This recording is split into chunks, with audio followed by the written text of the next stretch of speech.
Tanshe Kioao, Valerie McLeod Deshinakashin. I'm running for Eastern Region 3 Regional Representative in the May 24th MNS, Métis Nation Saskatchewan election. So you may be seeing this on Friday, May 23rd. You may be seeing this on election day, which means you have from 9 a.m. to 8 p.m. to get your vote in. If you need help finding out where polling stations are, if you need help knowing what to take or even how to get there, if you need a ride, please reach out to me and I can help you make all of those things happen. So what I've been doing is I've been doing some videos on my platform, which I've used the CIRNAC acronym, stolen that from Indigenous Affairs, from the federal department, which is Crown Indigenous Relations and Northern Affairs Canada. I really have noticed a lot of influence, let's say. I would even say interference, and I feel confident saying that. Um, and I don't, from the federal government in the last 8 years, and it's very worrisome. And I'm speaking to some of the issues that I've seen come up in this, and also speaking to some of the things I think are priorities for not just the election, but things that I really want people in Eastern Region 3 to be aware of, and also everyone in our nation. And I guess that's my hope in running and having this platform, that I can just use that extra visibility, I guess, when you're running as a candidate, to hopefully get some more information to everyone that I don't feel has been given. And I don't really think a lot of people have been given the truth, to be honest. So I'm hoping to shed a little bit more light on things. And if that's all that comes of all this, then it's still a win. Win or lose the election, let's keep each other informed and start talking and really make sure that we're self-determining and not just kind of getting steamrolled here. So I did a video for the C, Constitution, I, Identity, R, Rights and Claims. Now we're at N, Nation Building, A, Accountability, and C, Community Governance. I'm going to do these last three in one video here and just knock them out. N, Nation Building, I think we need to really look at Michif systems of governance. Métis people have a different way of doing things than the colonial government does. And what I see is they come in and they right away start setting up these colonial structures and trying to change things to the colonial way. And we don't have to do that. Even if Canada says you have to do this in order to be recognized, don't listen to them. That's not true. That's not how it works. That's not self-determination. That's not self-governance. We have, there's international law that affirms that we get to set it up the way we want. And Canada has to comply with that, through UNDRIP, and they have their own CANDRIP legislation now. But, these are our inherent rights at the end of the day, whether there's legislation or not. We're the only ones that give us self-determination. And if that's going to be a government, then we give ourselves self-government, however it looks.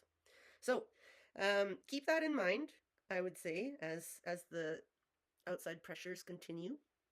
And then I'd also like to speak about nation building when we talk about returning Métis, because there are a lot of people. When I registered in 2013, there was less than 4,000 people on our registry.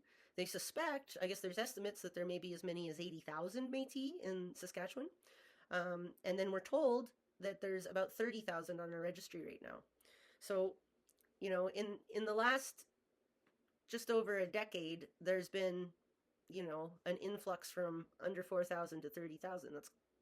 That's a lot. And that's good. But I think, some of the frustrations of people that I've heard that come of that are where there's people who themselves or their families have been involved for decades, right? In this institution, in the MNS, and it's had different incarnations over the years and been called different things, but in that grassroots political movement, I guess is what I'm talking about. And, when there was this third-party management takeover in 2016 that was sort of forced on us from the federal government, and an Indigenous Affairs employee, Richard Quintal, came in, the strategy became about membership drives, right? And they really wanted to build up the registry because if you're going to sign a treaty, which has been their mandate, that's what they've been really trying to push us towards, and getting all the rights settled. And they really want to get all the rights and land titles settled. Covered that in the rights and claims video. You have to demonstrate that this institution, this body, the MNS, is somehow a valid government and not just a nonprofit, a members club, right? And so these membership drives they've been doing They used a lottery during COVID. I don't know if some of you remember that. There was $2 million in cash and prizes that were on the line, and if you got vaccinated, you could be in this. But the key was, it wasn't just that if you got vaccinated, you had to register. You had to register yourself with the MNS, and that brought a lot of people in too. So, and then there's, they start to sort of promote, well, there's the first time home buyers grant, and there's, you can get funding to do renovations on your house. And I'm not saying these are bad things, but this is what did get a lot of people's attention and started bringing people in, and that's fine. And those people have a right to come home. You know, we really shouldn't get too caught up, I think, on what's bringing them. Um, I think it's worth waiting to see people's intention before judging them based on when they showed up. And are there people who come just to get benefits and then basically continue, living a different identity and don't want to ever acknowledge they're part of this nation outside of when they're getting their benefits? Yes, those people do exist. Does that mean everybody who came back when there was benefits or in the recent years is like that? No, it doesn't. And there's plenty of people who come back and, it's the beginning of a journey for them, and they're going to be learning and they want to learn, and they start to volunteer and they start to reconnect, and it, I don't think we should judge the moment they come as, something meaning something about them. I think we need to really take people as they are when they show up. And then as a nation, I think we need to take a proactive approach about receiving them, because if we don't, there are outside influences again who also know that there are these returning Métis, and there are people who don't know the history of this institution and even what's happened in the last 60 years, and they don't know the politics, and they don't know the rights, fights and movements that have happened to advance the nation. They don't know those things.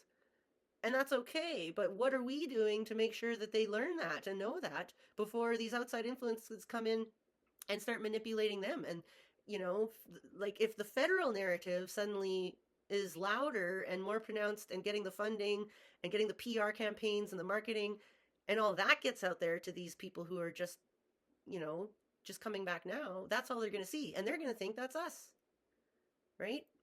But it's not us.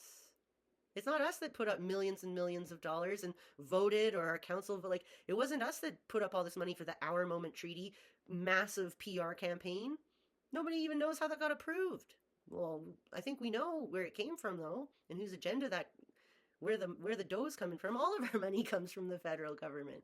$250 million last year, all from the federal government. So what I'm urging for is that we, take this seriously. And, instead of getting mad at anybody who's just showing up, colonization affected everyone differently. And I stated this before in my introductory video a week or two ago that I was going to do this, but, I really appreciate that there were families that never denied who they were. And, they always knew who they were. They always acknowledged who they were. They were proud to be Métis. They were proud to be Michif. And, they carried the nation forward when others went underground. And often there was a huge price for that they paid, that those families paid. And we're talking about discrimination, racism, poverty, and I understand why there's frustration when there's a big, influx suddenly of people returning who don't know necessarily the same journey and experience, and the way that can play out sometimes. Sometimes that can bring a lot of that colonization mentality and worldview back into the nation, and it can hit hard when it's a big influx all at once. So I think it's very important that we first and foremost acknowledge, the people who have always kept things going and who have really fought to build to what we're at now, and all the steps along the way, and that needs to be really kept in perspective, I think, because while it, it's something that I think if your family lost the culture, you might look to families who maintained it and almost be jealous and be like, well, you're so lucky that you never had to wonder who you were or wonder about, you got to maintain this whole time. But it's also not something to think is necessarily just privilege, because there were huge costs to that those of us, like my grandmother was told by her mother, you tell everyone we're French. And that was done for protection, because they weren't in an Indigenous community anymore. They were in a white farming community, basically. And, the things that my great grandmother was trying to protect my grandmother from are the very things that those families that carried on the nation and the culture for us had to experience and weren't protected from. So, anyways, I understand both sides on that. I understand that there's people that don't want to be judged just because they're coming back and they're returning, and they really want to give back and find a way to give to this nation and be part of it and reconnect. And I understand that, and I think people's that's your birthright to do. But the level of respect and humility, I think, and sensitivity when you do that should be very high. And we should be very conscious of our own colonization and the way we're showing up, because we're bringing a lot of that back with us. And there's going to be mistakes, and there's going to be some humbling moments, and that's okay. And I think if we have a lot of compassion for each other and patience, and just like I said, a high amount of respect for the families that, allowed it to be possible that people returning even had something to return to, right? So, if we can maybe look at ways to receive people when they come back, maybe they could have their membership cards sent to their local, so that instead of getting something in the mail from head office and automatically no connection there, maybe they have to go to the local and they have to meet with the people at the local. And maybe there's certain educational, materials or programs we could do. I'm sure there's a lot of ideas out there that I would love to hear, but really establishing those connections early on, and really trying to receive our own people back and control our own narrative before these outside influences that have a lot of money and things for marketing and PR and controlling that public narrative take that away from us, right?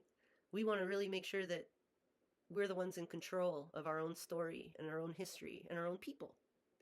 And then really quick here, I think, education and employment, I've heard this from a lot of people too. I think we've done a lot of good things building educational avenues for our people, but then sometimes there's not always a follow-up on that. And after we have educated our people, then they're having a hard time utilizing that and finding the employment. And, I think even within our own nation, if there's 350 M&S employees, I don't know how many of those are Métis.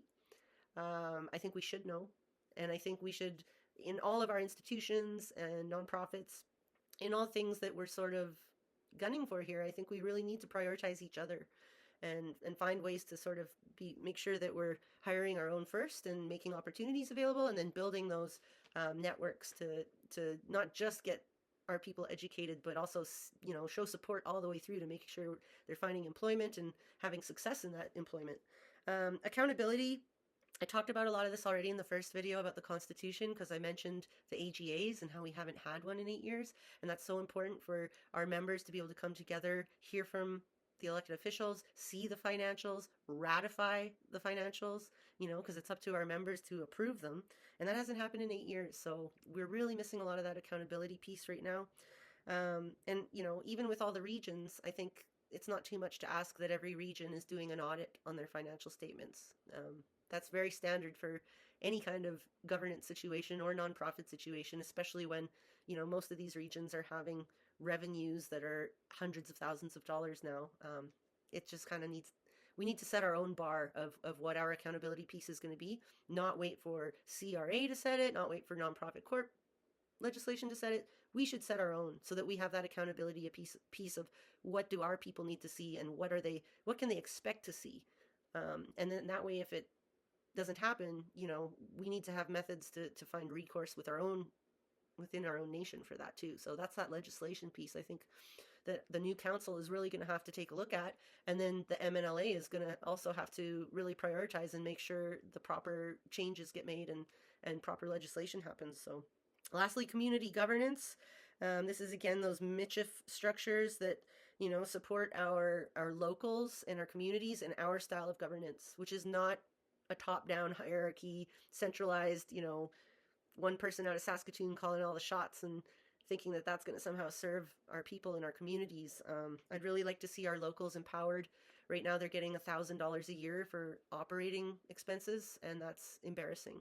That's a travesty. Like that doesn't even allow you to pay utilities and keep the lights on, let alone get a space to operate your local office out of. Meanwhile, there's 350 hired employees of M&S now that, again, the chief of staff and CEO, Richard Quintel, says that he's hired, but we don't know who they are. There's no directory on the M&S website. We have ministers, Minister of Health, Minister of Finance. Like, we don't have departments or directories or any kind of way to contact these people in these ministries. This doesn't exist. And I'm wondering who these 350 people are and how do we get a hold of them and where are they? They're not in our communities. They're not out here. So, a lot of we're talking tens of millions of dollars in salaries for employees. We don't even know who they are or where they are. I really think we could do a lot more than $1,000 for our locals. And, our locals should be able to set budgets ahead of time and know what to expect for funding and not be, applying to grants, going through the region and trying to access money that's already within our nation. We've got all these steps where there's money leaking out and there's administrative fees and there's our locals are everything. Our locals are our governance structure. That's what it is, and it's not it harkens all the way back to the laws of the hunt, and every family had captains that were representing the families, and it's not just sort of like a union style thing or anything. This is community governance. This is what we do. And we need the resources and supports for that, whether it's money or something else, whether it's manpower, or person power, I suppose. But, we really need to take a look at that because our locals right now are being absolutely starved out. And that's by design, unfortunately. And this whole move to centralization and top down, this is a colonial structure. And it came in when the folks from the federal government showed up back in 2016. That's when all this came along. So we really need to look at that piece, and we need to do what's right for us and what serves our people best, I think. And, again, if you have ideas, suggestions, anything, whether I get elected or not, please reach out and contact me because I'm not going anywhere. Whatever happens, I'll still be involved. I'll still be in the community. You'll still see me around for sure. So never hesitate to reach out. But if I can convince you to throw me a vote tomorrow if you're in Eastern Region 3, or today if you're watching this on Election Day, then please and thank you very much. Merci.